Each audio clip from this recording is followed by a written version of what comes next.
Chapter 34. Officer Robert Bigelow was writing a speeding ticket to a teenager who thought he could do 110 down Route 32 and get away with it when the call came in. He had the teen in the front seat of his cruiser, sweating him a little while he made out the summons. Brandon Riley was 16 in his mother's Honda CRX. There were 2 passengers in the car with him, little boys, both 11. Robert's son Tad was 10 going on 11, which angered him more than anything else. Not only was the kid trying to commit suicide, but he was afraid to go alone. According to the DMV, Brandon just got his license, too. Legally, he had the right to arrest the kid and impound his car. Robert hoped he could scare him into driving like a sane person. He wished they would raise the driving age to 18. They should have done that instead of pushing the drinking age to 21. Irresponsible children had no business behind the wheel of a machine that killed people. Robert believed that more firmly every time he saw another kid mangled in a wreck. Unit 6, the dispatcher called over the radio. "This is Unit 6, Robert replied into the handset. He set the ticket book down in between him and his passenger. Brandon was close to tears. Robert couldn't have cared less. "Be glad you're not in handcuffs." "What do you need, Tom?" "I'll make it easy for you, Bob," Tom the dispatcher replied. "Missy's Cafe, Jack Dougan." Robert acknowledged the call. It took him all of 10 seconds to finish the ticket. He laid a whopping $700 fine and a court appearance on Brandon before shoving him out of the car. Robert spun around, his lights flashing, his siren blaring. Kate Pierce, a 10-year veteran officer with a humongous chip on her shoulder, radioed she would answer the call as well. Robert was glad. Kate was a bodybuilder. She was a pretty strong woman. They might need some muscle. They met at the mouth of Wicked Avenue, where Robert took the lead. His town, his bust. That's the way it worked. Jack Dougan, Robert thought. We haven't arrested him in a while. I'd hoped the guy got his life together. Wishful thinking, right? They approached Misty's parking lot. A crowd of people stood outside. Kate pulled in behind Robert. She jumped out of her car next to a thin man lying on the ground. His nose was broken and bleeding. She reached into her car, grabbed the handset, and radioed for an ambulance. Kate counted 6 more men on the ground, moaning from an apparent beating. Jerry Copeland was one of them. He got up and walked toward the crowd with a baseball bat in his hand. Blood ran from his left nostril. Kate told the millionaire to drop the bat and get up against the car. "Do you know who I am, you stupid black bitch?"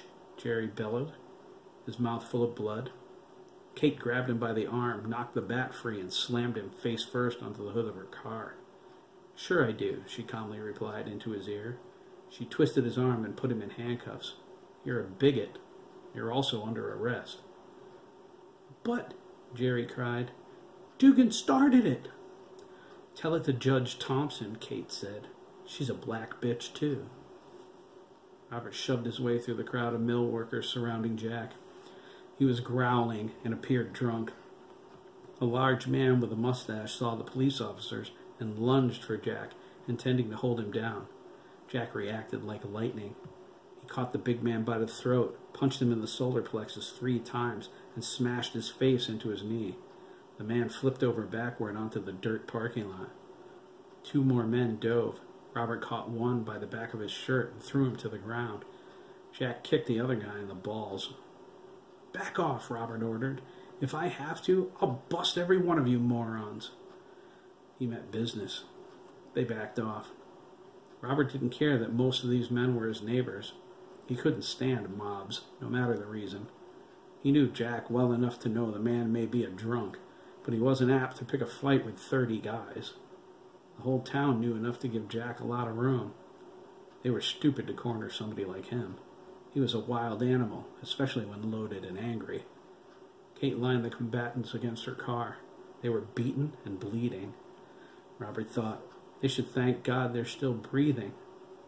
Misty will fill me in on what caused the ruckus, but I'm sure Copeland has a part in it. I have to defuse the situation fast. Jack stood in front of him, fists clenched, breathing through gritted teeth. His green eyes were wide and psychotic. Robert decided they were all coming down to the station if he needed to call for a paddy wagon. He took a deep breath, hoping to make this as easy as possible. The last time he saw Jack this bad, it took 5 officers to subdue him and 2 weeks for his black eye to heal. "Jack," Robert said, holding his hand out. "It's Officer Bigelow." Jack said nothing. Spittle came out of his mouth. His breaths were quick and shallow. He glared at Jerry Copeland. Robert nodded. "I knew it." "Come on, Jack," he continued, inching closer. "You know the routine. Get up against the wall."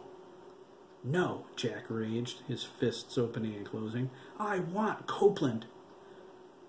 "You're too late, Jack," Robert replied, 3 feet away and holding his ground.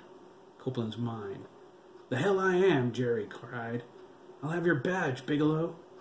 "I doubt that, Mr. Copeland," Sandra Dougan said, climbing out of her black Honda Accord. She was wearing her press pass and television station ID.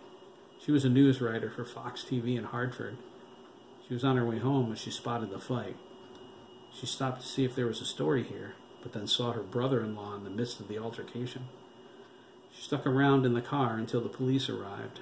Sandra was the one who called them on her cell phone. "Not unless you want to be on the news tonight," Sandra continued. "I can see the title already. Millionaire industrialist in drunken bar brawl. Wouldn't that look good on your resume for the Senate seat you're vying for?" Jerry glared at her, his eyes full of humiliated anger. Sandra ignored him and walked over to Robert. He motioned for her to stay back. She shook her head and moved in front of him.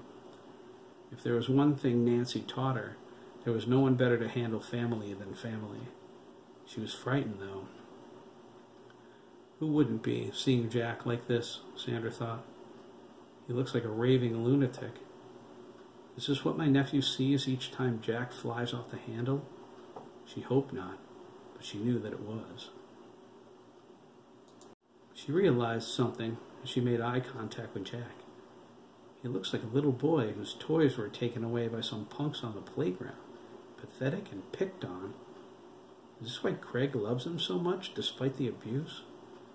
Jack looks so in need of sympathy. Somehow, even though I hate him for what he's done to Craig, I pity him. "You heard the officer, Jack," Sandra said. She painted her face with Nancy's no-nonsense look. "Do what he says before there's serious trouble." Misty stood in her bar's doorway, nodding her head. Jack's enraged expression gave way to indecision. He muttered a string of curses, slapped his hands against the wall, and assumed the position. Sandra looked at Misty, relieved. Misty mouthed the words, "Thank you.